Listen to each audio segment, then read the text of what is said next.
الاهلي بعبع افريقيا بيقدر ان هو يكسب الترجي بمجموع المباراتين 4-0 وبيتأهل للنهائي الرابع على التوالي. وفي اخر 7 سنين الاهلي يتأهل للنهائي 6 سنين، ودي المرة 16 اللي الاهلي بيتأهل فيها للنهائي في تاريخه كله. ويا رب ان شاء الله تكمل للاخر وتكون دي البطولة ال11 للاهلي.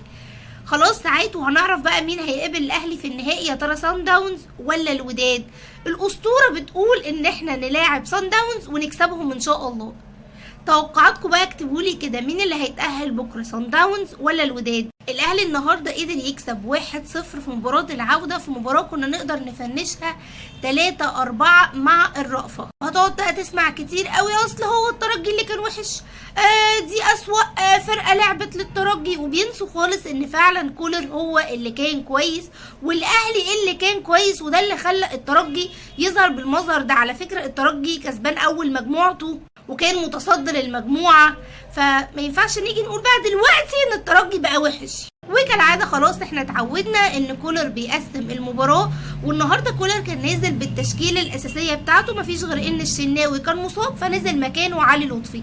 هو كان عايز يدي مسج يمكن للعيبة ان كل المباريات مهمة وان المباراة ما بتخلص غير مع صفارة الحكم. مش معنى ان احنا كسبنا 3-0 ان احنا خلاص اتأهلنا، بس بنسبة كبيرة بصراحة احنا كنا اتأهلنا لانه كان صعب قوي الترجي بالاداء اللي انا شفته تكسبك 3 أو 4، بس ده في عرف الكورة مش موجود. وعجبني جدا اللي عمله كولر النهارده، وان هو نزل بالفول باور اللي هو اكسب واضمن المكسب، وبعدين ابتدي اريح بقى اللعيبه وابتدي اعمل تغييرات. وهتلاقي كولر النهارده كان بادئ المباراه بانه بيضغط تقريبا باكتر من 4 ل 5 لاعبين على دفاع الترجي، وخصوصا وهم في مرحله البناء. بتلاقي مثلا بيضغط بكهربا وحسين الشحات وتاو، وممكن يساندهم ديانج وحمدي فتحي، او ممكن يأخر واحد من الوينجين ويضغط بديانج وحمدي مع كهربا. وفعلا الكرة دي كانت ممكن تسبب خطورة كبيرة جدا للترجي النهارده. في كورة كده حسين الشحات ضغط على المدافع وراحت لحمدي فتحي واضطروا يعملوا فاول لانها كانت ببساطة هتكون جون.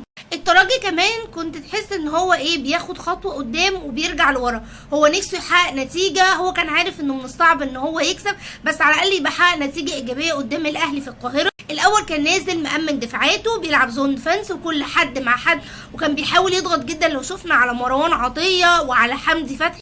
وبعدين بعدها تقريبا بربع ساعة ابتدى بقى يقرر ان هو لا انا عايز اهاجم ويبقى ليه شوية خطورة. واول ما هو فكر يعمل كده الاهلي على طول عاقبه بهدف حسين الشحات، وكان في قبلها اكتر من كرة خطيرة. هدف حسين الشحات بيمثل لك جزء كبير جدا من افكار كولر. مروان عطية اللي هو بيعتمد عليه انه بيقطع الكور، وبالذات وان هو بيحاول يجيب لك دايما الكورة التانية، بيضغط ويديها لبيرسي تاو، واول ما بتروح الكورة لبيرسي تاو بتلاقي حسين الشحات واخد السبرنت كأنه عارف ان هي هتتلعب له، وبتلاقي كهربا راجع لورا مرحل عشان يسرق المدافعين. وملعونة فعلا الاصابات اللي كانت حرمانة منك يا تاو من الحلويات دي بالمقاس اللي حسين الشحات بيقدر ان هو يسرق المدافع وبيلعبها في زاوية صعب قوي، واللي هو كلفت تقريبا المدافع، وتحس ان هي عارفة طريقها وعارفة هي راحت فين.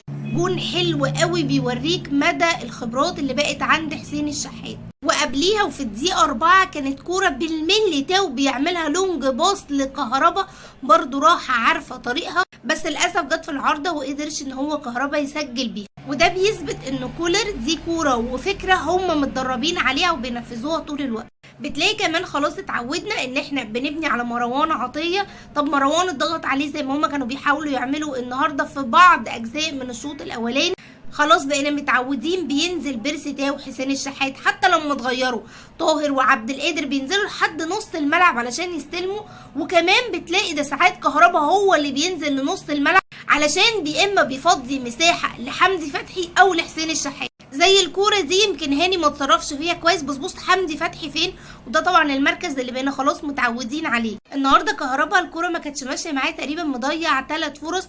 الكورة الاولانيه اللي اتكلمنا عنها اللي كانت في الدقيقة 4 تقريبا، كورة قطعت زنكي وكان على الخط بس طلعها الدفاع قبل كهربا. والكورة اللي كانت ثرو باص هايل من قفشه لكهربا. طب طبعا الكوره دي البدلك رهيب، يعني كهربا بيتزحلق وبيلعبها لحسين الشحات، بس المدافع ان هو بيقدر يطلعها. ودي كانت بعض افكار كولر في الجانب الهجومي. على مسار بقى الجانب الدفاعي خلاص اتعودنا بنلعب 4-1-4-1. انت بتلاقي كهربا يا اما قبل خط النص او بعد خط النص هو الوحيد، وباقي اللاعبين بيدافعوا، وهو بيحاول يعمل زي ستاره دفاعيه كده، اللي هو انت عديت من خط النص لا تحاول ان انت ما تعديش من منعم وياسر، عندك معلول وهي. والنهارده في اكتر من كوره كده كنت بيعدي من واحد بتلاقي هاني مطلعها، ياسر ابراهيم هو اللي طلعها، وده خلى الاهلي النهارده بيطلع كلين شيت في المباراه دي وكمان المباراه بتاعه الرجاء. هل معنى كده ان الترجي ما كانش ليه فرص؟ لا، كان ليه في المباراه الذهاب وكان ليه في مباراه العوده، بس تالق الدفاع والشناوي، والنهارده يمكن علي لطفي ما جاتلوش كور خطيره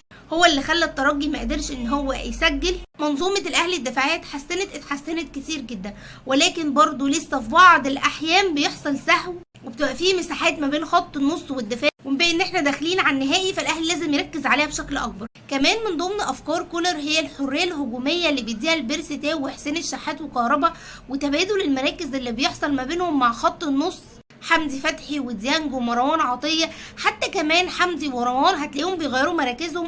طبعا مروان بيلعب رقم 6، اوقات كتير بتلاقي حمدي جنبه وبيبقى ديانج هو اللي متقدم زي راس مثلث قدامهم، واوقات بيكون العكس. فكره كمان ان هو لما ضمن خلاص بشكل كبير كسبنا، ابتدى بقى يغير، دخل قفشه ودخل طاهر ودخل عبد القادر النهارده مضيع كوره كانت مزيكا ما بينه هو والسوليه وقفشه، كانت لازم تدخل جوه. والروتيشن ده مهم جدا لان احنا داخلين على فتره صعبه، احنا نلعب 3 مباريات في الدوري وبعدين عندنا نهائي افريقيا، فلازم كل اللاعبين يشاركوا علشان يقدروا ان هم يديكوا علشان كمان تحميهم من الاصابات.